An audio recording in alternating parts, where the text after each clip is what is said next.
welcome to Attack of the Mutant Junkie Podcast XL. Because we're extra large here at the Mutant Junkie Podcast. It could also stand for 40, Roman numeral X and L. Oh, but yeah. Extra large, yeah. We do everything extra large on this podcast. Yeah, because I haven't been 40 for 10 years. Well, this is episode 2. Yes, it is. The first episode, we didn't actually know what the show was called, so this is episode 2. Which means that the sequel is always going to be better than the predecessor. Attack of the Mutant Junkie Podcast. Well, except for the fact that we're a man down. We did pick a woman down. We did pick up our fourth member finally on the second annual. Gained one and lost another. Lost another. I know. Tell you. I'm a newly introduced character. Right. So let's yes, go that's around right. once You're the again. Lando Calrissian of our podcast. Yeah. But we lost Princess Leia. Oh, man. All right, so who all is here? I'm Jonathan Solzbach. I'm Andrew Hilsendegger. And I am, in fact, to the best of my knowledge, Sean M. Hastings. We've got a box of donuts here. Yes, we do. And a bunch of tea. Beverages. You don't have anything to drink, or? Oh, here. Oh, that's yours. Here, Okay. drink it. Drink it! It's empty because... We don't care. It's not quite empty. Pretend!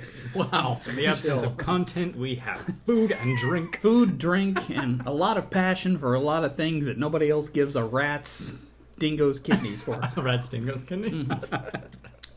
What was the rat doing with those dingo's kidneys? I don't know. Eating them. That's what rats do with anything dead. They eat it. I feel like what we're dwelling on right now is not a great start. Oh, we're doing great. People out there listening going, wow, those guys are wacky. As long as we just keep talking, they'll keep listening. They will. All right, so how did this podcast come about, Mr. Hastings? The name of this podcast, how'd that come about? Attack of the Mutant Junkie Killer Podcast XL. Well, there's no killer, but it might be. Well, we need to be a killer. Yeah, I think killing is okay in small doses. If you kill it, it's like Eddie Murphy's character said in Harlem Nights. It's not how many people you shoot; it's who you shoot. Okay. I think a comedy that I recommend. It's the language in it is absolutely filthy, but it's got a lot of heart and it's very, very funny. So they speak in German. Jawohl. Well, in the previous podcast, Erica and I and Sean reflected on 2019. Yes. We made it out of 2019 alive. We are now in the year 2020. And I hear that we're in a new decade. Is this true, Sean? It absolutely is not true. If only we had somebody here who could If only clarify. Arthur C. Clarke was still alive to tell you why he didn't write 2000: A Space Odyssey, because he wanted it to take place in the 21st century. Well, 2000 was the first draft, and then he moved on to draft 2 and said, I like 201 better. So, It sounds better. 201? we just say 10 and, You mean 2001? No, just 201. I have no idea what they're talking about, people. I'm standing It's like here staring at them. It's like college, right? You take class. These are the things that we argue about. We're going to criticize everything that comes out of our own mouths, but not ours. Including saliva. Yeah. Okay. All right. Class is now in session. Class is in session. All right. We couldn't even agree on what to call our group. I know. But, Hey, I was the one that offered the most suggestions. It's just... that's true. No one's into poetry, dang it. Poetry. What is poetry? Let's not dwell on It's like that. picking your nose. It's like, well, something's bound to come out. J. Evans Pritchard would have us believe that poetry was like laying pipe until you tear that preface out of your book and read poetry for its own sake. John Keating.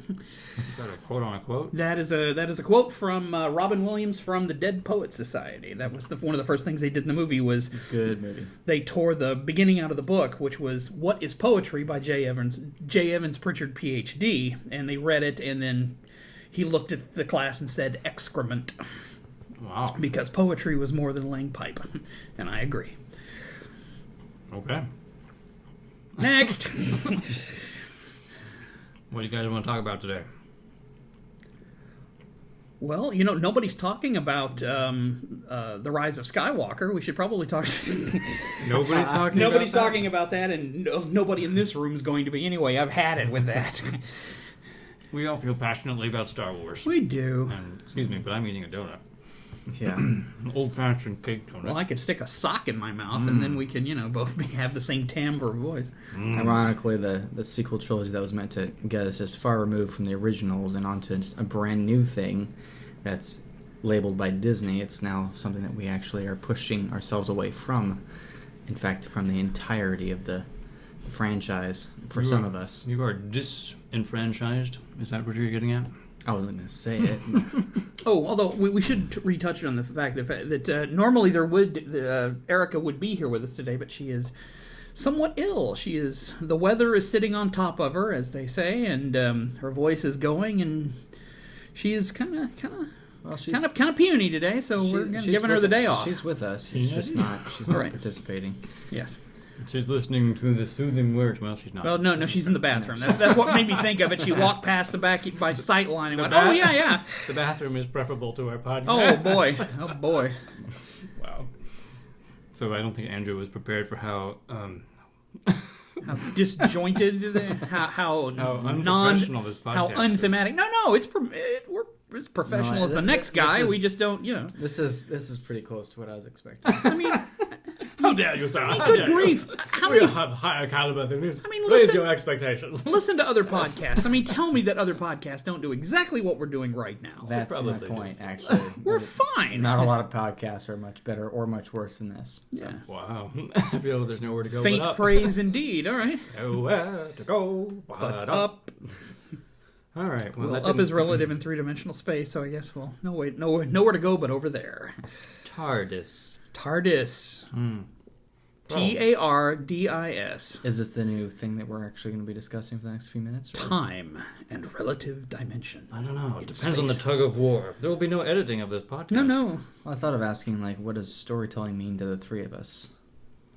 Is that a question that you're hypothetical? TARDIS. TARDIS. Well, I think it's going to remain hypothetical unless the other two of us get on board. I think it's going to remain hypothetical. Actually, I think we should make it parenthetical and just set it aside. All right. Don't make boogers come out. Don't make boogers come out of my nose. An old Russian proverb. Oh my gosh. Because in Mother Russia, the boogers, they freeze and they become projectiles and they are dangerous. In America, you blow your nose. In Soviet Union, nose blows here. No. Yakov Smirnov, a very underappreciated genius of a comic. Wow. He is funny. I love Yakov Smirnov. I did have boogers coming out of my nose. Yes, you did. That's all right. It's a natural part of being human. Thankfully, it's a podcast. Snot, urine, feces, it's all, It's all glorious. It's all us. I have a feeling that the podcast would already be higher brow than it is if Erica were with us. Yeah, absolutely. We all be on better behavior. All those things come out in various levels of pleasure. So.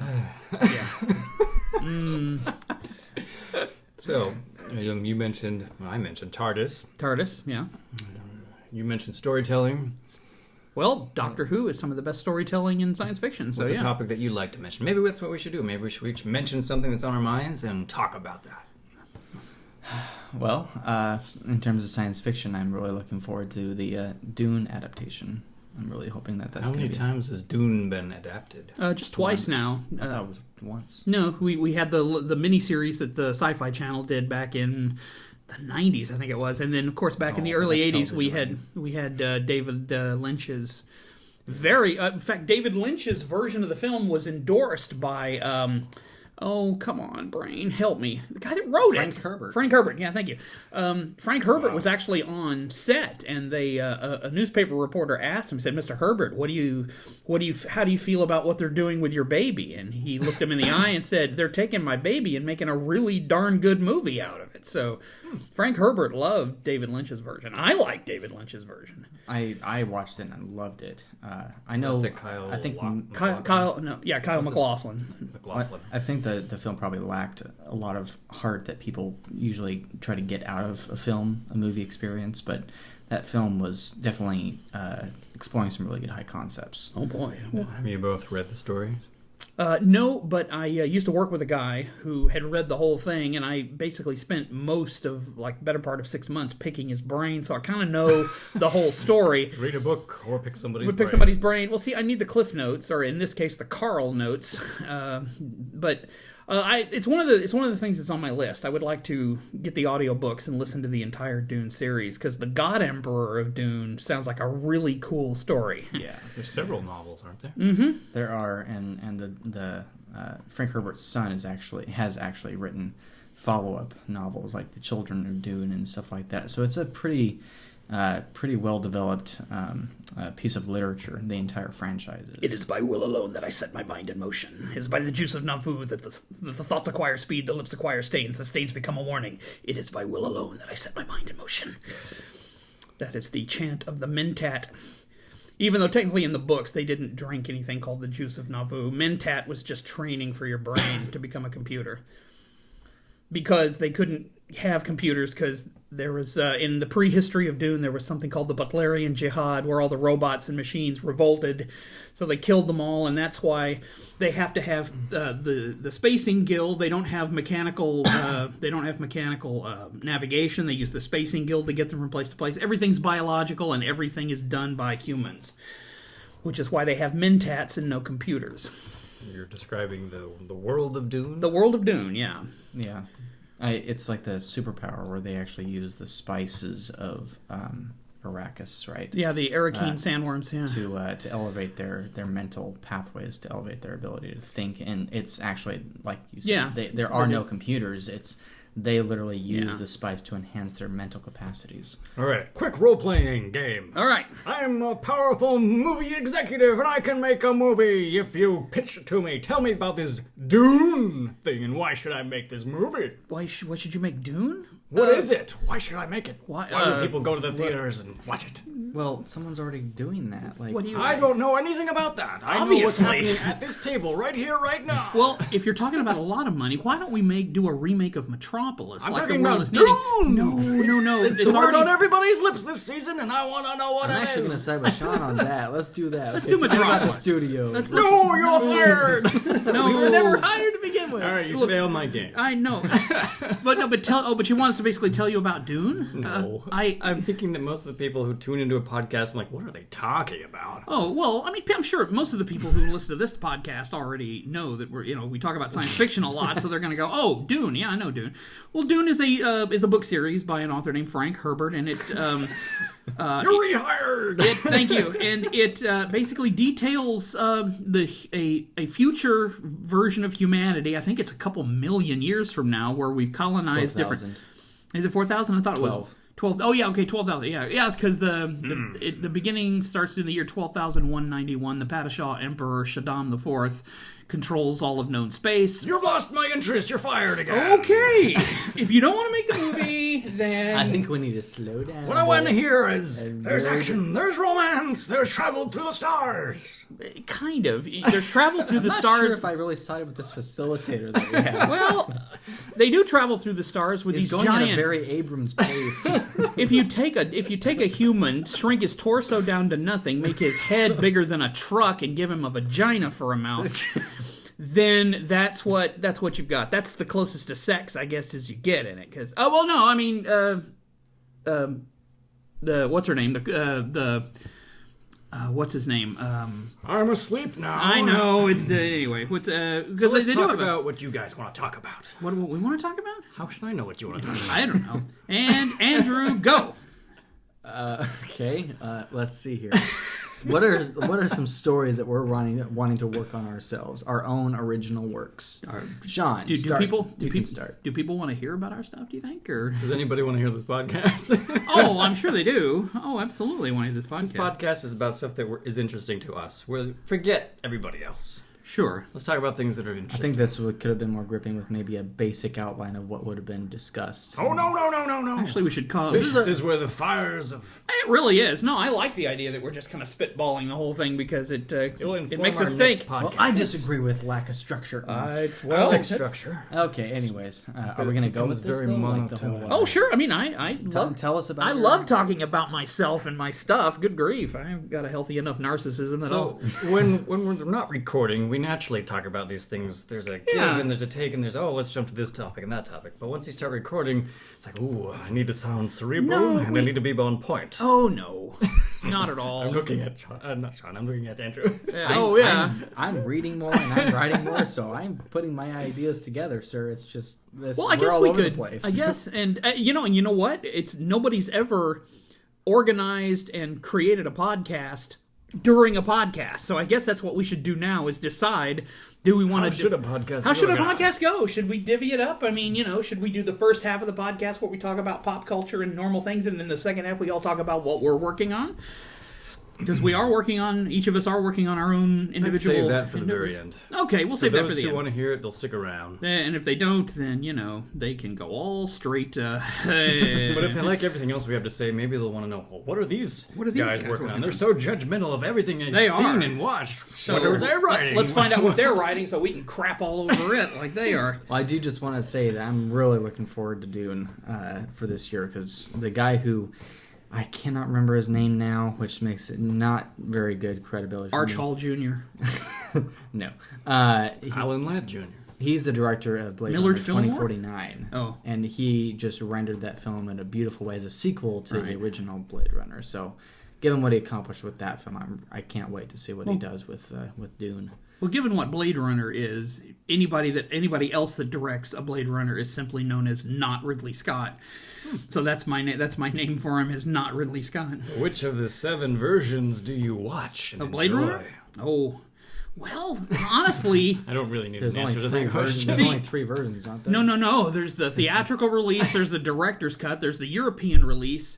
Then there's that other one. So I guess there's 4 regular, but then there's also the answer print version that's in the DVD or in the Blu-ray. 7 was an exaggeratory number. Yeah, it's because there's a theatrical, and that's the big difference is between the theatrical and the director's cut. Because the theatrical cut is the one with the narration where, spoilers, Deckard is human, and then the director's cut, which is the one where there is no narration and Deckard is implied to be a replicant by the end of it. Sounds like an indecisive narrative. Actually, it works well both ways. Harrison Ford's narration gives it kind of that film noir feel to it that I kind of liked, but I guess I always it's more artsy. Films to have kind of a solid, concrete conclusion. That's one of the reasons why I really don't care for a lot of Christopher Nolan's films, because the ones that are high concept don't actually end on a firm note. He kind of puts it in your court, saying, make it what you want it to be. Well, some would say that's one of the functions of art, is that you bring your own biases and your own purview to it, and then leaving it up to you is kind of taking the art to its ultimate extent. That's not something that I really agree with. I like to know that the person who made the product that I'm experiencing had a message or had something to convey, and the effectiveness in which they convey it to me and how I receive it accurately to how they intended it is kind of a testament to them as an artist. So I don't like open-ended, conceptual stories. I like things that end on a firm note, that are not open into interpretation. It's just my preference. Yeah. I was gonna say I can if it's done well, I can do either or. If it's an open-ended finale, I don't mind kind of concocting my own continuation or my own eventual conclusion of a story. It seems like I haven't seen the sequel to Blade Runner, but does that answer the question as to whether he's human or robot? Does that take a stand? Yeah, in the sequel he is human. Okay. The he is a replicant is out the window. Interesting. So the director, did Ridley Scott return for that? No. Okay. He didn't have anything to do with it. No, but it was a good movie. I didn't see it in the theater, but I did eventually I bought the Blu-ray sight unseen just because everybody said it was good, and so I thought, what the heck, I'll give it a try, and I watched it and liked it very much. It was a worthy. I compare it and Blade Runner in the same way that I would compare 2010 and 2001. Those are light years apart in my mind. They are, and but you see, Blade Runner's is a piece of cinematic genius. I mean, it is one of the finest films ever made in terms of doing its job. It's incredible. Debate. Have you seen Blade Runner? You can disagree with me. I don't advise it, but you can disagree with me. Well, to respond, I would say that I've heard so much about it. Have you never seen it? I've seen bits and pieces of it. I haven't seen the whole thing. I tried to start watching it, I think, 2 years ago, and I didn't really care for the atmosphere of it. Well, just this 'cause of sounds- how dated it was. this and sounds that's gonna date me actually. Well, this sounds pedantic, but which version did you see? And it changes how it comes across. I couldn't say which version. I wasn't paying attention to it because I didn't really know what was to be gained, by watching one edit over. Yeah, and you over, have to start over somewhere, and another. then it's like the Donner cut of Superman 2. Until you've seen the original, you don't appreciate his cut. His cut being It's what like, it is. Whoa! Yeah. And it is great. If anybody out there has not seen Richard Donner's cut of Superman 2, I recommend it. It is the superior film. No offense to Richard Lester, he's a good director. All I expect is after watching the entirety of Blade Runner eventually, I think I will appreciate the poetic ending scene of the villain. God. I mean, that has been It's hyped. Oh my God, it's powerful. Yeah, so I still need to watch it, but Roy I Batty. think that 2049 stood on its own enough for me to decide whether it was a good sequel or not.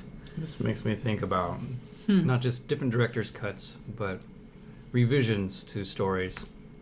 Classic example is George Lucas changes Star Wars each time he puts out a new copy. McClunky.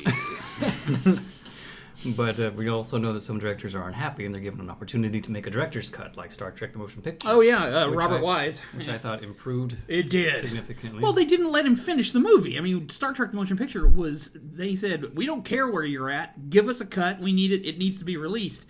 There were shots However- in it that are... Anyway, sorry. However, there are instances where something like Star Wars is so well received and so well known, Yeah. it becomes part of the culture. And when you go back and you change it, it's like, Oh, no, you're... hands off, this belongs in a museum. This belongs in a museum. So do you! Yeah, it's... So the question arises, when is it okay to tamper with a story? When is a story locked in stone? You like definitive endings. You don't mind something that's open-ended No. if it's well done. Yeah. But what about going back and changing a story, or for that matter, reinterpreting a story? There's this new adaptation of Dune. How Yeah. closely will it follow the books? Who knows? Well, Amazon's got their own Lord of the Rings oh, yeah. series in I the forgot about works. that. Yeah, I can yeah. only bring in my own personal. When is a viewpoint on story that. done? It never is. George Lucas always said, movies are never finished. They're just abandoned. What do you think? If I were to write my own story and, 5 months later I'm like, I could change that, a little plot detail, I would. But if, say, I were to put the story out and all of a sudden millions of people start reading it and they love it, then I'd say it's been so not so well received, but so well, like, so many people have seen it and read it, and now that experience is part of the culture. It's a part of a shared experience that it's locked in. That's why I will be very much in control of the product before it's exposed to the larger audience. And we have an interloper that's shown up that wants to steal some of our donuts. Say hi to the folks. Nothing. I didn't do it. No. Of course not. How could you? Can I have it? Can I have it? Can I have your beautiful telephonic number? You've seen Blade Runner, haven't you, Erica? You haven't? Oh, well then we've got to watch Blade Runner then. If you guys haven't seen I it. saw Pathfinder, not Blade Runner. Okay. Well then we've got to. You guys have to see Blade Runner. It is a piece of cinema history. I mean, Your piece of... it's a piece of cinema history. There are two sides of the argument that George should have or should not have changed bits of his film. I think once he released the original Star Wars in '77, it should have been locked in on principle that because all these people had this shared experience of loving Star Wars, he should not have touched it. But there's also Not the touching. side of the argument where he Not owns touching. it's his story and He can do what he He wants. can change it. It's a portrait that he painted, and he can change it if he wants. But there's also consequences on both sides. Well, I think there's a line. I mean, think when a storyteller, makes a bargain with his audience. Okay. This just goes with this idea. I'll just go with it. Okay, let's just go with it. All right, Says, just go with me here. You're going to listen, you're going to watch, and I'm going to tell you a story. Okay. And by the time it's done, we'll get up, we'll go our separate ways, and you'll have left with a story. Yeah. Hopefully it's got a beginning, a middle, and an end. Sure. If you pass that story on, the details might change a little. Yeah. Even if I tell the story again, it might change a little. But once Right. it's locked onto print or in film, I think it needs to stay that way. Well, it should from an archival sake, but I mean, and don't forget, I mean, I saw Star Wars. This is going to date me. I saw Star Wars in the theater, when it first came out, and I want a copy of the original theatrical release, just because, well, a good one. I've got a copy of it on that DVD release where they took the stupid Laserdisc version and just transferred it over, and it's got artifacts and the sound is terrible. I want a 4K restoration. Artifacts. Oh, it's terrible. I want a 4K restoration of the original work print. Yeah, no, I mean I want the original work print to be Indiana struck. Jones and the original work print. That's the artifact. That's it. But I think in the 90s, when he went back and he needed to make money to do The Phantom Menace, and he re-released it with all the new effects, I like the new effects better. But see, that's why I say I think it's a threshold. I think there is a parameter where you can stay in here and update stuff and make it a little bit better. If we can, let's hash out the parameters. Hypothetically say, okay, you've got, you mentioned a long time ago, Kevin Smith had his Dogma 95 or something like that, some rule for making movies. It was Lars von Trier. Yeah, he had, it's these rules for making a film called Dogma 95. Right, so you'd hear these rules, Yes. and you can say it's Dogma something something certified. Sure. What about the same thing for stories and for movies where you say, okay, original Star Wars, I'm fine with them going back and restoring the visuals. Yeah. Because the print, the film, it degrades over time, so they does, restore yeah. it. Sure. Restore the audio. Go Yeah. back to the original recordings if you can find them. Bring them in. Mm-hmm. If you have to reorchestrate lost music. There was a scene that it was damaged, so it was cut. Put that scene back in the movie. Mm-hmm. All right. Technical aspects, I'm okay with. Yeah. Or, with a film like It's a Wonderful Life, go in and color everything. Oh, Good. no. Oh my God. Sorry. I just felt that was a timely interjection. You know what? It's fine, because there is a black and white version that will appease the audiences that love black and white, and there is a color version that I've people only like seen it one me time. who love it. For the Philistines. But Don't devalue what I'm saying. No, I'm though. not. Like, I love No. the color version of It's a Wonderful Life. It's a The- whole new experience. Well, but like I said, I liked what he did when he went. I mean, I agree with you. I think there should be a pristine 4K copy of the original film, so we can remember what the state of special effects were in the mid '70s, and because it is artistic the way they did it. But when he went back and added, that famous scene of the X-wings going by with their S-foils going into attack position, I liked a lot of those changes. He also took out matte boxes, and then there's of course the Right, matte boxes, that's a perfect example of technology allowing you to get a more technical result. right. But as long as we have No impact on the narrative. no, and I don't think anything he did in the mid '90s refit changed anything other than no impact on the narrative and no impact on how the characters are defined. Right. Because the Greedo shot first or the Han shot first controversy That is alters character the flow defining. of the scene. Yeah, it Not did. only the flow of the scene, but the defining nature of the character. It did. It really did. What about CG Jabba in the hangar bay? I liked it because the scene got put back. Because I like the fact that... Because he took it out because he didn't know if Jabba was going to be... He didn't even know there was going to be a third one. And I liked Jabba being in the first and the third one to kind of give it some continuity. And they did the best they could. Even the first one was all right. I mean, it was obviously a CGI, hut. And then they went back and redid it, and it looked better. Initially, I was like, oh, wow. I would have been fine with it These days, with Jabba no. remaining human, actually, instead of the slug that he was turned into after, because he was an addition. Like, there was an actual actor in that Right. scene originally. Yeah. And I think that was intended at the time of the release To be for Jabba. for the character. And then when they turned Jabba into this slug character in Return of the Jedi, then they went back and changed. I think that's changed his okay. nature. I'd rather have the No, it's continuity. fine either way. I wouldn't mind letting go of the whole sluggish Jabba version and just have the human character, because at the end of that scene where Han is meeting Jabba underneath the Millennium Falcon with all those bounty hunters, the final line is, Jabba, you're a wonderful human being. That was like, oh my gosh. That's an issue, big issue. I thought it especially was for me fun. as- I thought it was great. I thought he called it. He's being mocking. You're a wonderful human being. I thought that made that line even better. Oh, I think by making his him- manner was insulting, but not his line. Actually, I Yeah. think his line was just a mistake.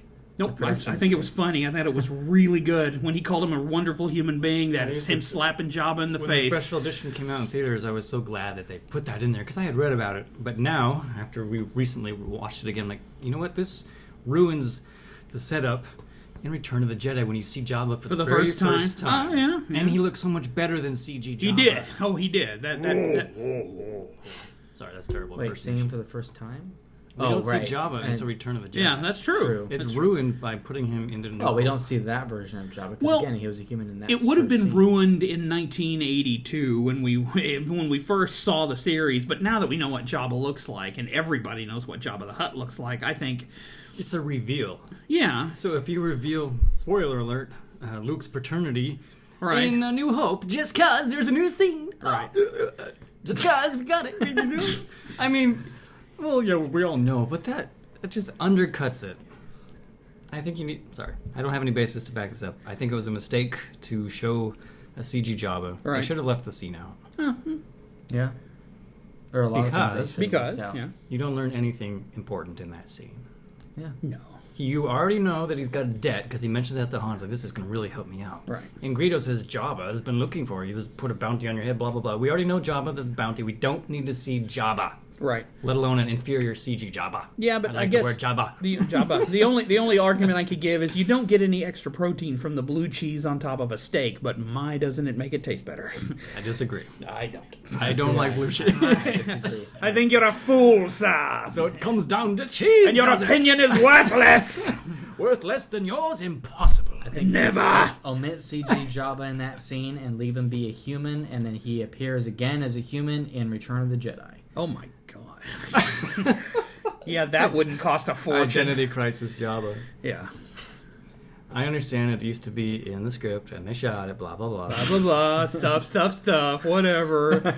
But as Andrew points out, the lines were written for a human. Sure. It's only ironic now, if that's the right use of the word. It is. Or coincidence. Isn't it ironic? Don't you think? Plus, if it was intended to be an insult, like, you're a wonderful human being, then that would have... But they should have developed a undercut sort of my own point. a tension between the species. Because it does so very little for the narrative, it's unobtrusive to the narrative. It doesn't need to be there. It's a waste. It spoils Return of the Jedi, but isolated, it's okay. But it still needs to go. I am at war with myself. I think Star Wars suffers from from continuity the most out of all the other franchises.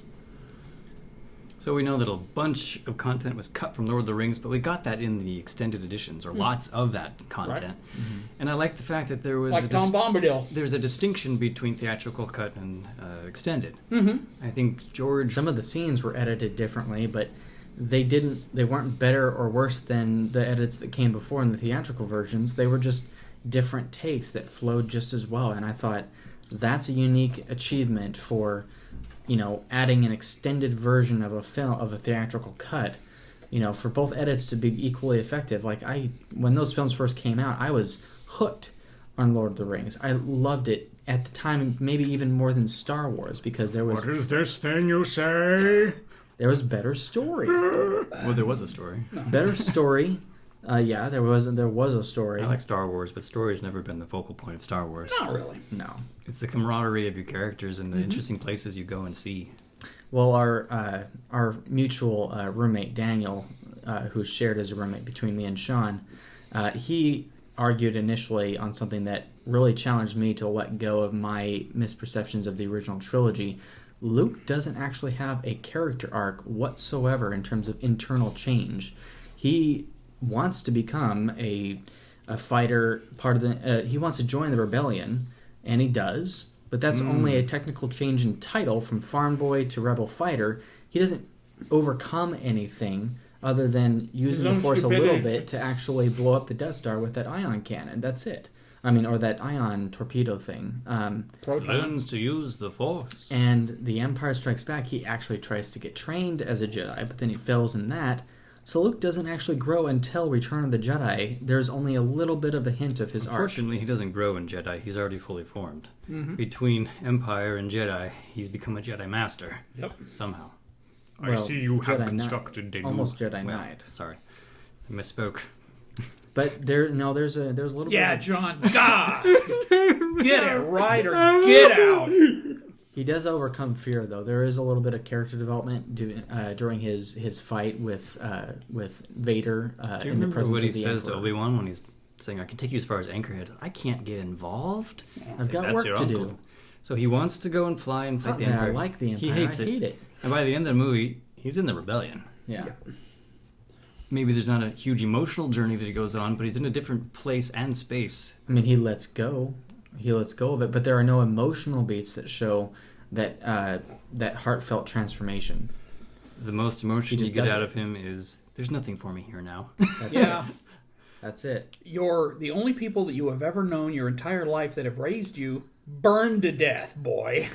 And then he goes to goes to Ben, and he's like, "There's nothing for me here now." So do they just serve you like you're this pampered child? Actually, I think Ben Jedi mind tricked him. He's like, "There's nothing for you here now. There's nothing for me here now. I'm going to go From a to Old storytelling perspective, well, gee, that's convenient. Now he can go off and be a Jedi. Right. Now, these aren't really opinions. You want to be a Jedi like your father. I want to be a Jedi like my father. We all study storytelling. Oh, And yes, the yes, mechanics of it, the imagination, the mystery, and the mysticism behind it, and And the Mississippi. However, and Star Wars does not meet a lot of those criteria. I think you So do need to leave scientifically, it's room not in a there. story for things What to about happen to characters. But it's all about Joseph Campbell, the story of the hero. I mean, it is the universal story. I think there has to be some room in a story for things to just happen, or things happen Yeah. to people where they react. I understand. Sure. I don't like passive characters, but I also understand in day-to-day life, things happen. I got a crack in my windshield from a rock. It's like, I passively received a crack in my windshield. Right. It's like, I didn't do anything to deserve that. But the journey of a hero does have emotional beats that, it is missing in the original Star Wars and The Empire Strikes Back. It has there's more of it in The Empire Strikes Back, but there are fewer emotional beats in the original film that That's are why the still first part film of the is so the enjoyable, hero's because journey. you don't get bogged down in too much emotion. It's like, well, something tragic happened, Alderaan was destroyed, moving right along. I mean, if Luke suddenly fell to his knees, snot shooting out of his mouth, going, "Oh, go away!" It would have stopped the movie, and we would have thought, "Damn, I hate this kid." He's a We haven't spent enough time with Aunt Beru and Uncle Owen to really no. miss them. Oh, poor I know. Owen and The Beru. way they die is so grisly. Burned to death. Hey, we burned to death. So I don't know where I was going with that, except to say that they spent as much time on it as was probably befitting of the Befitting tone of the their film. character. I don't know. Well, Uncle Owen didn't did see- say, "I told you to forget it." I don't know. So let me pose this question to all of us then. What would you say are the films that really hit all the beats that you wanted it to? The fullest story. This is probably where we're going to... Oops, sorry. I Hey, did that. bonk! This is probably where we're going to list off our favorite movies. Oh right? heavens! No, I don't want to. That's too much now. That's too much now. That's too much. All right, setting aside your favorite movie, how about a movie that you recognize, Hate. A movie that you you recognize loathe. as being a great movie that you may not like at all? Oh man. Can you commend a film for being a great story and a great piece of filmmanship? And not like it? Yeah. You I don't think strictly so. have to not like it, but something that you wouldn't throw into your favorites list. I guess we're talking about favorite movies now. Well, Honestly, like I'm having a hard time thinking of any films that I saw a really good story in, but I wasn't particularly attached to it, and that's not because they aren't out there or that I didn't care about them. It's just movies make an emotional impact on you, and when you leave and months go by, you remember what hit you emotionally. And so maybe I I don't can know. only speak to Spider-Man 2, Spider-Man. I would like to think of something a little Amazing more, Grace. yeah, a little more off in the past, but something recently that has kind of hit that chord with me is Joker. It's a masterpiece of the art and craft of filmmaking, but I was so uncomfortable through it, and I will never see that film again. I didn't like it, but it was excellent. It really Actually, was. you know what? I would definitely jump on that with you. That was a masterful film. It was that- brutal. Dude, when we went to Fred Meyer and I went into the DVD Blu-ray section. For those of you not in the Pacific Northwest, Fred Meyer is a retail outlet that serves groceries, haberdashery, jewelry, and electronics. and also Fred Meyer known never as- asked us to actually advertise. Not promote a their sponsor. store. It's They're part of not the a big sponsor. Kroger company, which is well, I don't know if it's worldwide. It's It's countrywide. Countrywide. This minute and a half promotion is only providing context, not an actual promotion. Podcast brought to you by Kroger. Hey, we're eating Kroger donuts right now. We are. But no, when I was in that section, I saw a whole display for Joker, and I thought, man, that's beautiful artwork. That's a great slipcover. I'd love to add that to my collection. And then I remembered the article that I wrote about Joker. And at the very end, I literally say it's not worth buying the Blu-ray. And I was like, I don't want to be a politician and go back on my word after I've made a statement. That she's a politician, and not to be trusted. I think I would want one of my nostrils bisected by a paper cut before I would watch that film again. The article served as a reminder that it's not a film that I would want to own. If I were to buy it and watch it again, I would probably have the same experience where I'm like, I regret buying this movie. So I'm glad I wrote that article to where it's now holding me accountable. But that film was definitely a masterpiece. It just its subject matter was so heavy that it didn't give me anything positive to walk away with. It was more of a cautionary tale of the worst that society has to offer in terms of, you know, people benefiting from a society that has support and you can understand who you are and actually live in the world and find your place in it.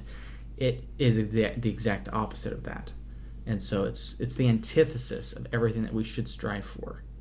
And it's, What he said, yeah. So you need a movie to tell you what not to do. Absolutely. I have no moral compass save what pop culture tells me to do and not do. Well, pop culture can give us examples, but we know what we should Culture! not to do. Still, I would rather have a tooth pulled out. I would rather have tooth decay than go see the Joker. So anything else maybe not so recent? Something reaching back into the archives of time itself? That is something Maybe I don't like. maybe- It's hard to... Well, it doesn't have to be something you loathe. Maybe Well, it's no, something I'm from- not. I know. I'm trying to... Maybe it's some of the greatest films of all time. What Like about Gone that- with the Wind. I've never seen it, and I What don't about want to see it. Monster? Some of the Wind? I think Monster, that film that Daniel showed us once, about the kid who makes up this imaginary monster, and by the end of it, you're like, was he really imaginary? Oh. That story was good, Yeah. but I didn't care about... Like, I wasn't invested in it. I could see the mechanics of how the story was very well thought out and very well developed, but that story was meant for an audience that I'm not a part of. And, you know, Well, I can actually, appreciate it, but I don't Since you care to watch since you mentioned it, yeah, Gone with the Wind is like that for me. It is considered it is a classic of filmmaking. It was the pinnacle of filmmaking technology at the time. Well, it was the penultimate, I think. The ultimate. We're getting pedantic. Well, no, we're not getting pedantic. It is the penultimate because the ultimate that year was The Wizard of Oz. I don't care what the Academy said, because Gone with the Wind beat it for Best Picture, And they both shared directors. right, Victor Fleming. Well, they shared. Victor Fleming directed both of them. They were both produced by. Oz had several directors, but yeah. I know. I love The Wizard of Oz, so it's not strictly a movie I don't like, but It's a better movie I than hold that Gone up with the Wind. as one of the greatest films ever. Easily. Here's another film that Technologically, you guys may disagree with me, and I know he did, Sean. Casablanca. I want to see that. I watched haven't that seen it. film, Ugh. and I didn't care about it one bit, but I could see how it was amazing, because I could see the mechanics of the story, and it was very well thought out. But I think, what was the guy who starred in it? The main guy? Humphrey Bogart? Humphrey. I would have recast his role. I had to say Humphrey did not Bogart like quick him in because that there were a lot of people out there going, Humphrey, you don't know who Humphrey Bogart is? Sorry. I'm just speaking for people Tell me, right Sean, now. who is Humphrey Humphrey Bogart. I know him by face, not by name, but I would have recasted Lauren that role Bacall. for somebody else. Okay, I'm stepping away in case the red lights start coming through the window and the shot's going for his head. No, just so in case anybody's wondering, I think Casablanca is one of the finest screenplays, might be the finest screenplay ever written for a film. Yeah. It's It incredible. was masterful. Wonderfully, every line in that movie is memorable. Every word that comes out of somebody's mouth is either a funny turn of phrase or is character developing, story developing. I mean, there is not a single wasted piece of verbiage in that entire film. Let's watch it tonight. I would love to. If you don't like Casablanca, there's the Riff Tracks does a Casablanca Really? track that's really funny. Yeah.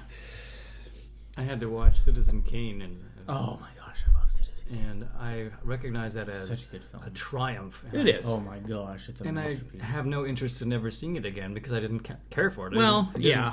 No, see, that's the interesting thing. I had the exact opposite reaction. By the time I finished watching that film in college, I fell in love with it.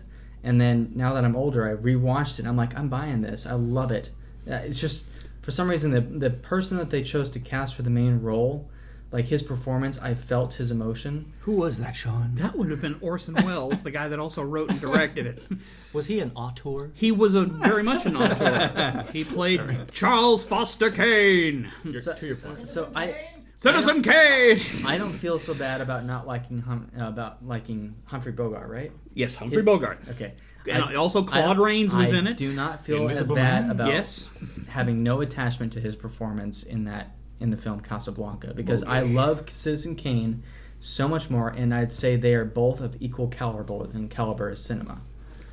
Well, would you if they made Raiders of the Lost Ark in 1940, would you have cast Humphrey Bogart as Indiana Jones? Yeah, I would actually. Good, because that's exactly who Spielberg wanted to play the part, was Humphrey Bogart. He wrote it for Humphrey Bogart even though he was dead. Indiana Jones has never been written with a story that was emotionally available in the same way that Casablanca was. Casablanca was meant as a romance story. Yeah. And Indiana Jones is like an action romance? adventure. It's an action adventure. Is Peter Lorre in Casablanca? Yes, he is. Okay. Oh boy, is he ever. I read Humphrey Can you Bogart help as me get out of here, Rick? I have the letters of transit. You have to help me leave. Can't bring anybody back from the dead. Dead. Oh, man. None of the pretty picture. I don't like doing it. Aladdin. Oh, Yep. Actually, so Peter Lorre could have played Watto, because you sounded like Watto there for a second. Anyway, Peter Lorre, good actor. Anyway, Really nice man, according to everybody that worked with him. Final note: Humphrey Bogart to me was emotionally unavailable in his performance. Right, and that's he was supposed to be. I didn't like it. Humphrey was hurt. I mean, Rick Blaine was Inga hurt, not Inga. Elsa hurt him. And where's got Inga? Inga. He's my boyfriend. Elsa, he's my boyfriend. Elsa, or not Elsa.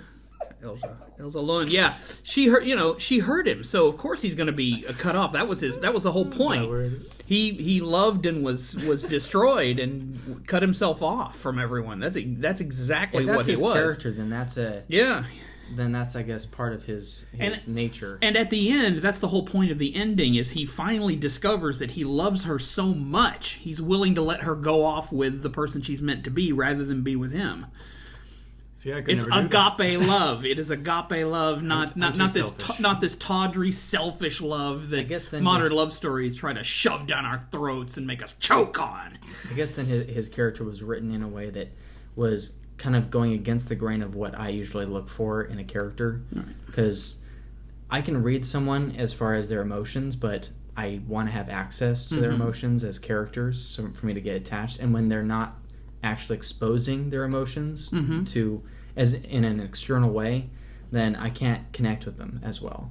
And so it sounds like the story just was lacking that ingredient that I needed, but didn't take away, remove from the quality of the film. Sure, I can see that. Sometimes people can't connect with characters, and other people can. Interesting bit of trivia: the actor that played Major Strasse, the Nazi, was a German actor named Conrad Veidt, who played a character called the Smiling Man in an early German expressionistic black and white film, which was the template for the Joker. I've seen the picture. Yeah, he's got that smile. Conrad Veidt also played the somnambulist in F.W. Murnau's The Cabinet of Dr. Caligari.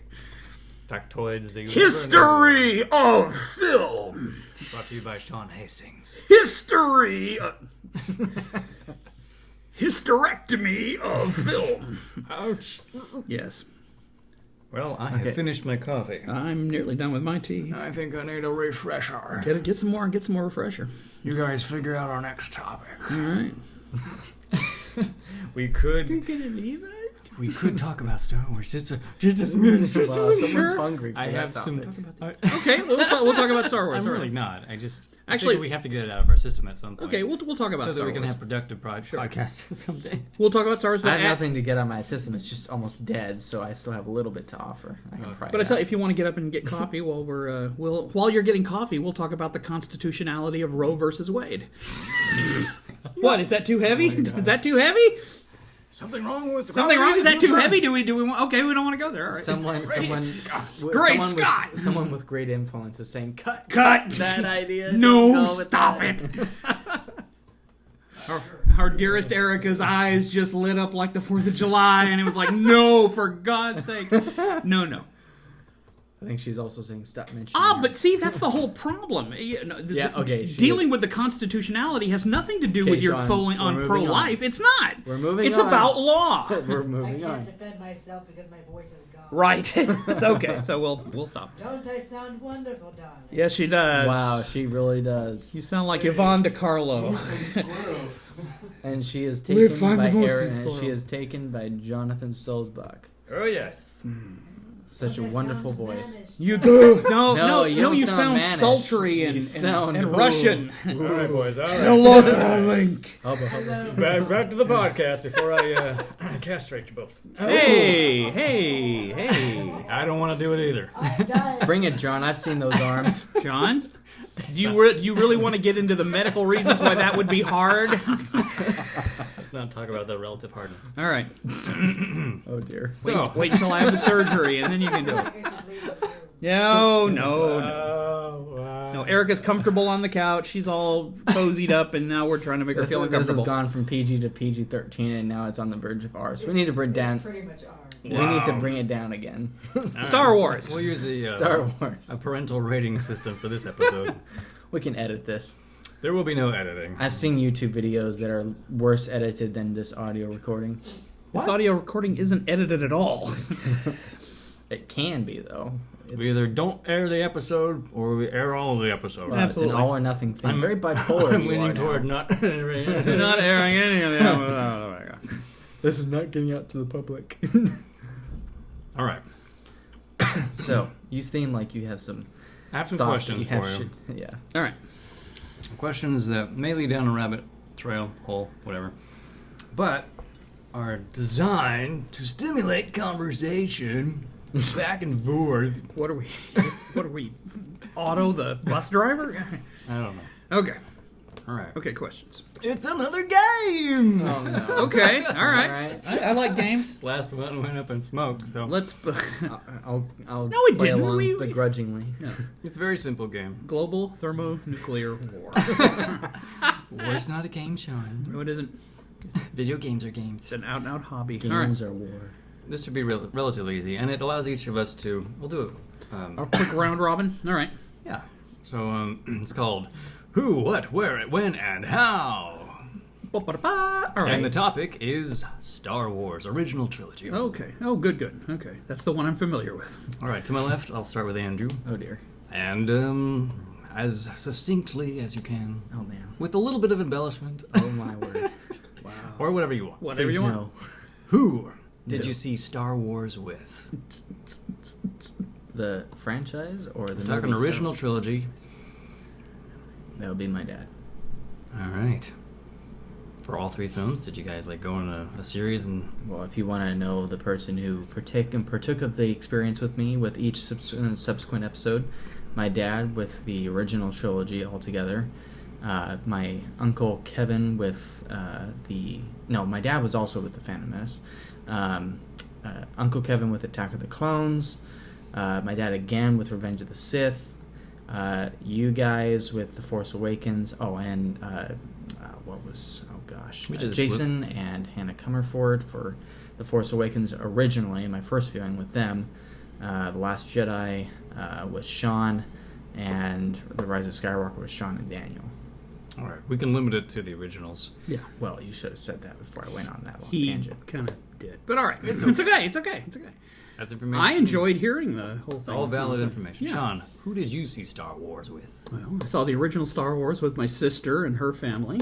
I saw Empire Strikes Back with my sister and her family on Dyess Air Force Base at the theater on Dyess Air Force Base in Abilene, Texas. And I saw Return of the Jedi with my friend Shane Ushery. We both lived down the street from the theater, and we basically both walked to the theater that night and stood in line with Shane's older sister, whose name escapes me. I had a crush on her, too. Anyway. So you guys both saw the trilogies theatrically. Yep. The originals? No, when did you see Star Wars? I saw Return of the Jedi in theaters with my aunt, but I saw The Empire Strikes Back. The original Star Wars with my dad at home. VHS? Yes. Okay. Interesting. Now, I saw them again when George did the re-release. Just the first time. Well, I was going to say this was actually it was the first time in a sense when they did the re-release. They all showed at the historic Paramount Theater in downtown Abilene. They showed like over the course of 3 months, and we all bought the 3-pack tickets, and we went. We were at opening night for each one. That was actually more impressive than when we went and saw them the first time, just because it was in the historic Paramount, which is a beautiful theater. I saw Star Wars with my sister. My dad brought home 3 VHS tapes from the movie store. We didn't know what they were. Right. I don't know where he was. Maybe he was upstairs. We were downstairs, and we had the TV set up. It must have been afternoon on a weekend. Mm-hmm. We didn't know anything about Star Wars at that point. Okay. How old were you? I can't say because I don't know, but I'm guessing 8 or 9. Okay. Yeah, just a rough. Yeah. Okay. So we popped one of them in at random. The first one, we hope. We popped one of Oh them in. no! And these words popped up on the screen. It's like, what is this? It's a reading movie? It's a reading movie. Reading Rainbow. So we quickly pull it out, pop the other one in, and say, what's this one like? It's like, is it just like the other one? There's words on the words. screen. Come on, man. And my dad walks in and is like, what are you guys doing? You're supposed to watch them in order.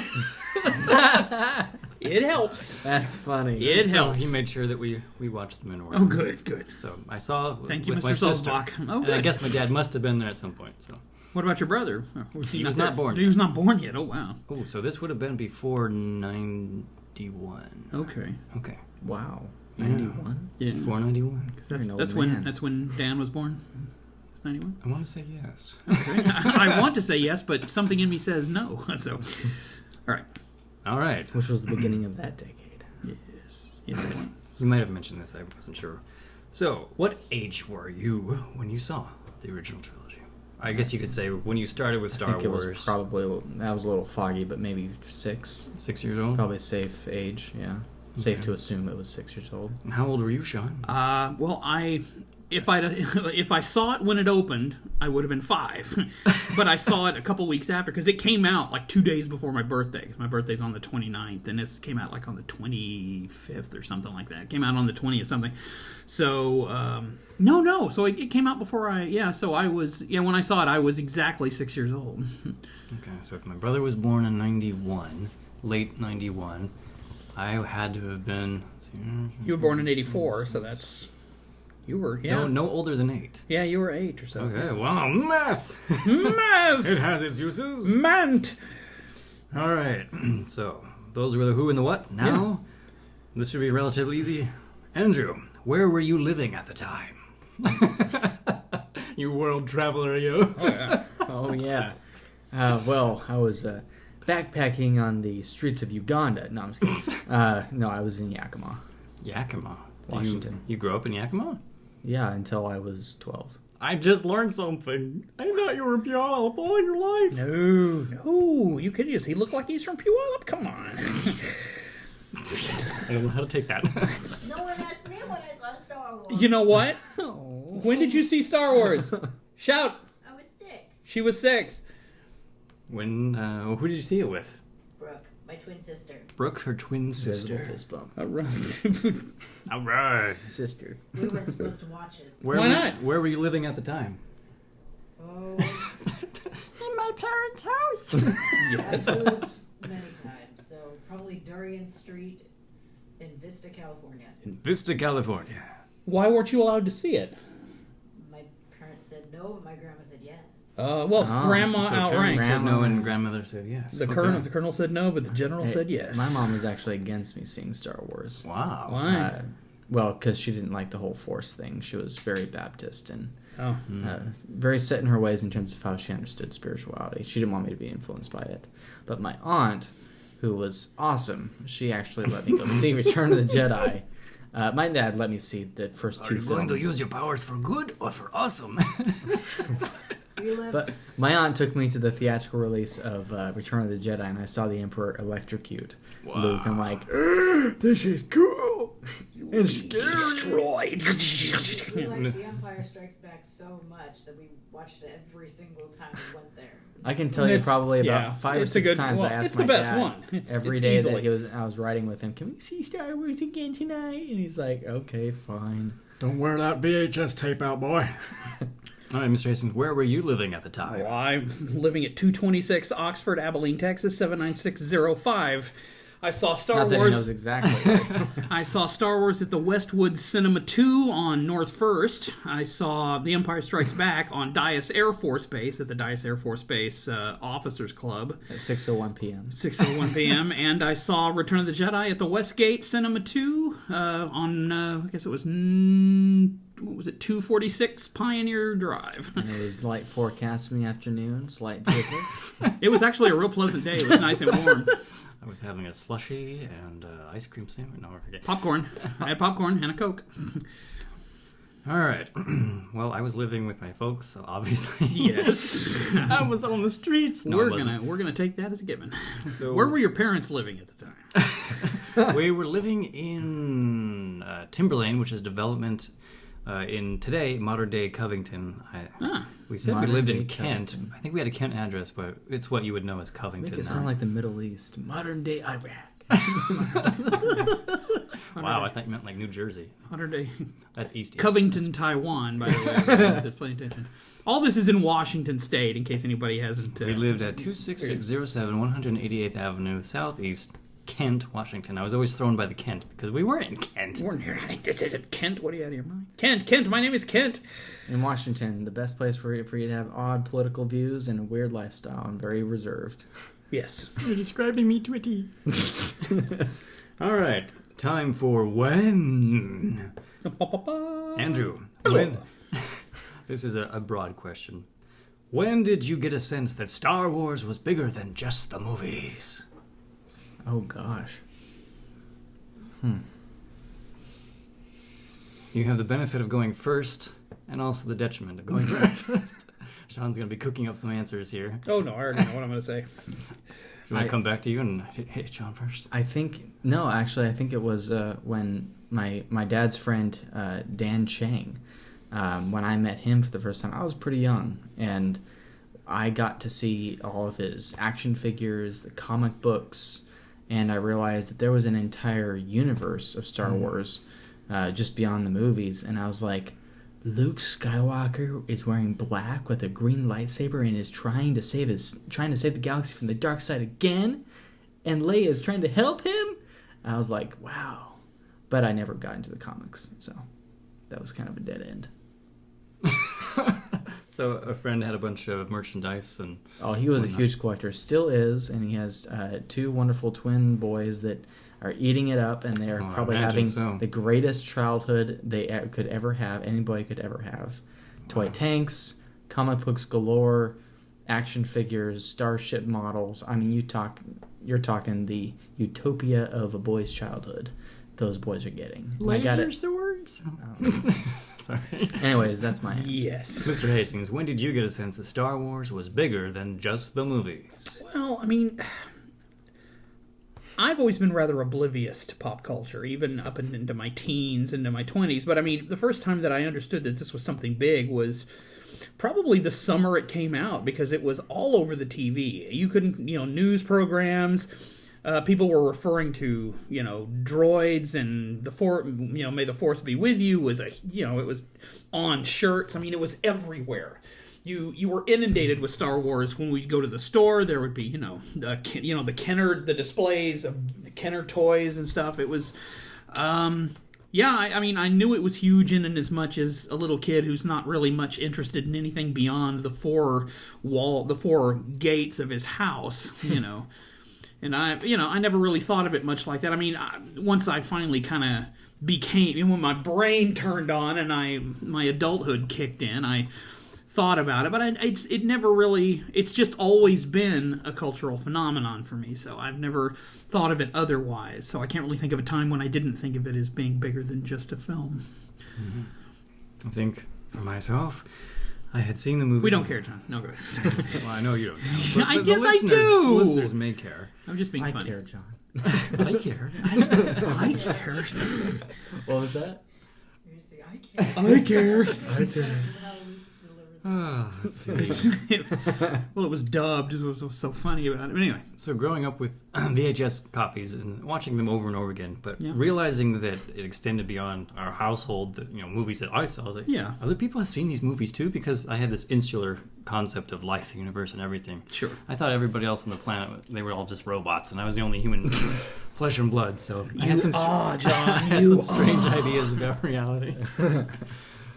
But when George Lucas decided to re-release the Star Wars trilogy, that's when it got Special big edition. for me. Because Oh, yeah. I remember I was at my grandpa's house, and they were supposed, I think it was Sci-Fi Channel was hosting the movies. They were putting them on a marathon, and I had already seen the VHS, right? Yeah.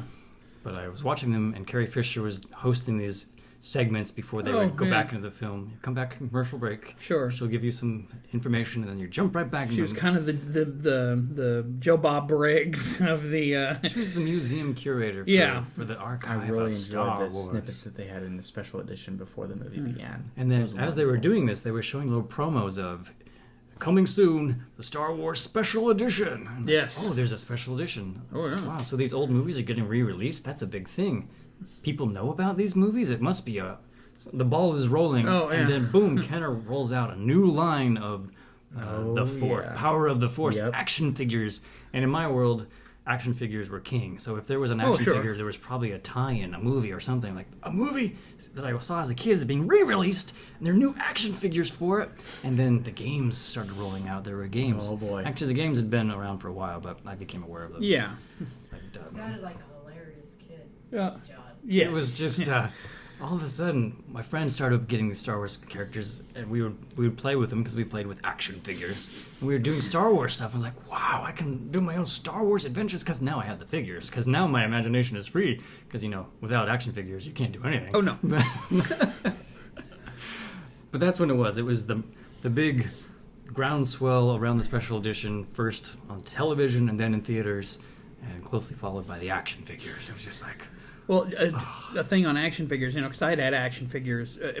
When I started collecting action figures, it was right about the time when Planet of the Apes was kind of starting to, because that was the first media blitz with, all the tie-ins and stuff. And I had a couple of Planet of the Apes figurines. So when I started collecting Star Wars, I decided Chewbacca needed a wife. So his wife was Dr. Zaius. It was Appropriate. Chewbacca and his wife, Dr. Zaius, played by Morris Evans. If it was Zira, sure, but no, I picked Dr. Zaius was his wife. it's hard to tell. It is. He's an orangutan, and he looked good. They looked good standing next to each other. He was a little shorter than Chewie. My Chewbacca, incidentally, was one of a famous batch of Chewbaccas where his arms and legs were cast from bad plastic and they turned green. Wow. Somewhere in my toy chest, there's my Chewbacca, and he's got the brown torso, but his arms and legs are both kind of this dingy olive drab color. And that turned out to be, that was kind of a famous bad casting of them, I believe. All right, we're ready for the how. No! Okay. Well, that time talking about action figures brought me to my childhood a little bit, playing with the lightsabers, playing with the Micro Machine fleet. I was like, oh, I fell in love with the X-wing, the Millennium Falcon. I still have those action figures, but man, if only we can salvage the sense of imagination that we had as children. We can't. It's dead. No, it's gone.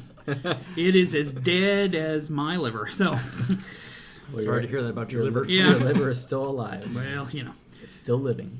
I killed it with ibuprofen too. Not even drinking. That's the sad part. Anyway, Anyways, progressing on. Okay. Last question, how? And this is, to use a Doctor Who phrase, this is a time-locked question. excellent. I like Doctor Who. How did you feel about the future of Star Wars when you had seen all 3 movies? So ignoring everything that we know now about what came after, Yeah. assuming you saw the films in order. Yeah, I did. No, yeah. When right. Return of the Jedi wrapped up, I had no choice. I had to see them in order. how did you feel about the future of Star Wars? Oh, I'm so glad I get to answer this question. No, I'm serious. Like, the defining moment for how I started visioning everything that could happen after Return of the Jedi was the exchange between Obi-Wan and Luke right next to their X-Wing after Luke got to see Yoda disappear into the Force. Obi-Wan said, The tiny Jedi Master faded from sight.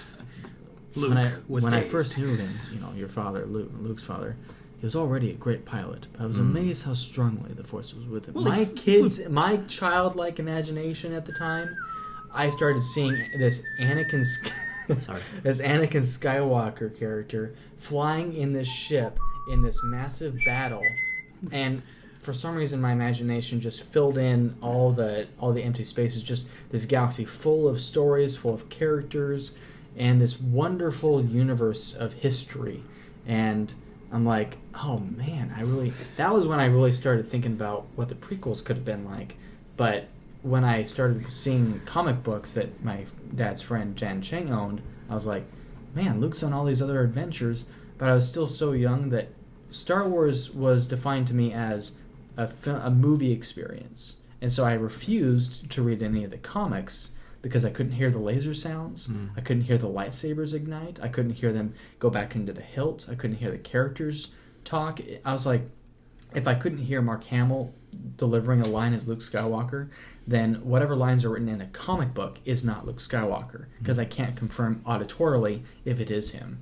And so I wasn't interested in reading any of the comic books or even reading any of the books, just because Star Wars was an auditorial experience for me. It's a huge part of Star Wars. It is. Well, good grief. Ben Burt, not only did he win the Oscar for Best Sound Design, he also won a special commemorative Oscar for just the what is it, the lightsabers and the droids. He got two, he got the regular Oscar, and then they said, that's so good, let's give him two.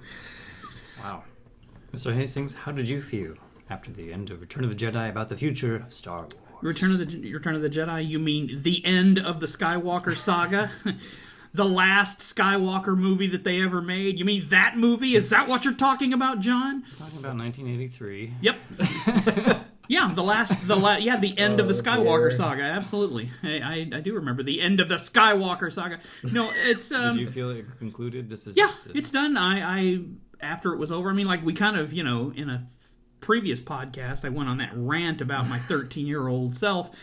But, I thought it's all was well. Luke went on to restart the Jedi. The Republic came back, and the next 1,000 years was wonderful. The status quo was returned, tyranny was destroyed, and the good guys won. And so it was done. Star Wars was done. It was. And no offense, it still is. I mean, I don't I said hate. it was time locked. All right. So, anyway. I'll lock your tongue. Goofy son. All right, anyway. Let's see. How did you feel about it? Okay. How'd you feel about? Oh, and okay, another. How'd you feel about this? I thought it was done. Yeah. I thought that the only way it was going to continue would be the comic books, the novels, and Yeah. the games. But I was me excited too. for the games because there were a lot of interesting games that were coming out with. Even Mark Hamill came back eventually to do the voice of Luke Skywalker in Right. one of the Jedi. Was it a Jedi Academy or I forget, or somebody who sounded a lot like him. I swear he came back for one of those games. But I thought the games were where Star Wars would live and grow because I played Dark Forces on the PC. Sure. I played a little bit of Jedi Knight, Right. which introduced a different guy who became a Jedi, but Luke was in that story. Mm-hmm. So I thought the films are done, set in stone, but it lives on in the imaginations of the game makers Yes. and the collectors in the comic books. And I was happy and fine with that. So Okay. Yeah. for yeah. me, it was also Me done. too. Yeah. Me too. It was finished. And we got good stories in, Jedi Knight, Jedi Outcast, and the sequels.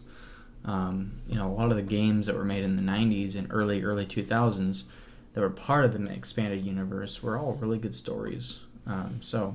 Now, I always kind of thought Star Wars didn't need to end. I mean, I always kind of thought, well, you've got this rich and huge universe. Let's make another set of movies about somebody else. Well, In fact, about the Skywalker saga. Skywalker. well, I'm talking about Star Wars. Right. Just Star keep Wars doing Star Wars. Skywalker. The Skywalker story ends with Return of the Jedi, and then the Star Wars universe continues on. with Yeah, other it could. stories. I think they could have made another trilogy. Just, in fact, do Star Wars: The Next Generation. Move it 100 years down the road, and Disney. Released, What do you think, Erica? Disney released in I haven't been digital. Story I of think this you and the podcast's audience are life. probably. I don't know. What are they saying? I don't know. I haven't really been listening. Sorry. That's all right. Disney released on their platform. You're sick, you get a pass. Digital version of the classic Jedi Knight, Jedi 2, Jedi Outcast 2 game, and Disney probably could have made about $4 to $5 billion if they had adapted that video game into a movie with Kyle Katarn, and because that was an established character. So in much for the fan Blue Milk universe. run. Yeah, and that was an amazing story. Janors. And then they wouldn't have I had had to. a crush on a video game They could have character. mentioned the original characters, but they would have had a brand new thing. And Jane, she was a female character. Boom. Very integral to the plot. There you go with the appeasing the feminists out there. Appeasing the feminists. Wow. All right. Well, with Mark Hamill, I always figured we had a Jedi Knight, but why not a Jedi Joker? They'll do the light-hearted side of the Force. Absolutely. All right, I just thought of one last question. All right. Lightning round question. I'm so good at the lightning. And go. The most iconic moment for you from A New Hope. Okay, most iconic moment. When the TIE fighters are locked in a dogfight battle with Millennium Falcon after it's left the Death Star. The music in that is just iconic. I love it. Mr. Hastings, from Return of the Jedi, the most iconic moment for you. Hey, it's me.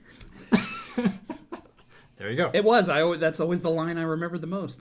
Hey, it's me, because that surmised his character to the hilt and why he was my favorite, pretty much character of the entire doohickey.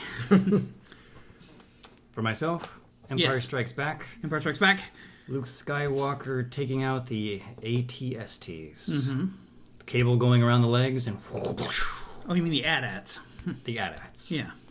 Yeah, the little ones are chicken walkers. Yeah, those are the chicken walkers. Those are the ATSTs. And in the same film, the Force is with you, young Skywalker, but you're not a Jedi yet. Okay, so I guess we'll call out No, most no. iconic scenes from all the No, I answered my question to that. Well, Can I change mine? I just thought of another one. I thought you were asking about most iconic thought from of the a original bitter one. film. I did. Yes. I gave him Jedi. And I then gave you A New Hope. And I gave Oh, myself you Empire. actually assigned each individual movie to each one of us. Okay, yes. Yes. I did not expect That's that. exactly You what want he to did. switch your movie? Maybe. All right. Favorite moment for I already each said three it. films. I already said it.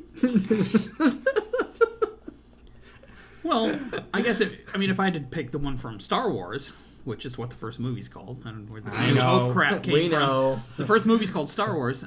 Is if you strike me down, I shall become more powerful than you can possibly imagine. That's my moment. Because the reason why I like that so much is because everybody misunderstands it. Everybody thinks, yeah, he becomes one with the Force and becomes a strong Force ghost who can shoot lightning out of his eyeballs. No. When he said, I shall become more powerful than you can possibly imagine, he became a martyr. Luke saw him die. Now Luke will be galvanized into wanting to kill him. That's what he meant. It was something far more poetic than shooting lightning bolts out of his ears. Wow. I'm telling you. Right, Andrew, Good from grief. Jedi, what's your most iconic moment? Oh man, let's see here. It was when Luke responds to Palpatine's offer. You failed, Your Highness. You're taking my favorite movie from Jedi. You want this? I am a Jedi, like my father before me. I always tear up whenever I see that. Be it Jedi. Hastings. If you From Empire, yours, and from the original. Well, you already said original. Sorry. Oh Just yeah, I get Empire. from Empire is Oh no, I've been shot. Okay. I actually like the whole lead up to that where no, I'm sorry, jumping again. No. Yeah, remember that? What? Oh no, I've been shot. I like that whole exchange. But I always 3PO. I always thought was you lazy lockhead. Come on, you woolly. he's frozen in carbonite. He should be quite well protected. If he survives the freezing process, then. Okay, now we're just quoting Now we're just movies. quoting the dang movie, and we need to shut the hell up. All right. You started. All right, everybody. You've been, I imagine, maybe. I started it, but you killed it. All right. Now. I did not. I carried it on to its end. Kill the past. Anyway, Kill the past. Ooh, there's a tagline: "Kill the past, save the future." okay. Or Kill the Past, Last Jedi, Ryan Johnson, thank you. All right. Diminishing returns after this. Yeah, diminishing returns. This has been. Besides, I'm getting tired. We need to wind this sucker up. This has been Attack of the Mutant Junkie Podcast XL. XL. 45 seconds. With Andrew Hilzendegger and Sean M. I guess I Hastings. should let you say your own name. Yeah. I appreciate that. Go ahead. Thank you. My name, My name Yes. Inigo Montoya. Andrew James Leo I know Hilzendegger. you had two middle names. I'm learning so many things today. You were born in Really? Yakima. You got two middle names. Your name, just- James Leo? Really? The first names of both my grandfathers. Oh, that's kind of cool. I also wanted to carry it as close to the 1 minute mark as possible. Oh, okay. 1 minute mark? Well, because it's now at an hour and 19 minutes and 50 seconds. Hour and Oh, 19 minutes. Nobody's going to listen to this. I'm Oh, not going to we listen need, to we this. need it No, to be at no. an hour and 20 minutes. And Oh, now my we're safe word. because it's in 3 seconds. Mr. Hastings, did you say your name already? Oh, yeah. Sean Marshall Hastings. Oh, Jonathan Davis. Okay. And from the couch, and of course, from the couch in And for her those who sick couldn't hear bed, that was Jonathan Solbach. putting up with the loud and rambunctious her husband and friends, She's not listening. Erica Salzbach. All right, bye. Good night. See you later.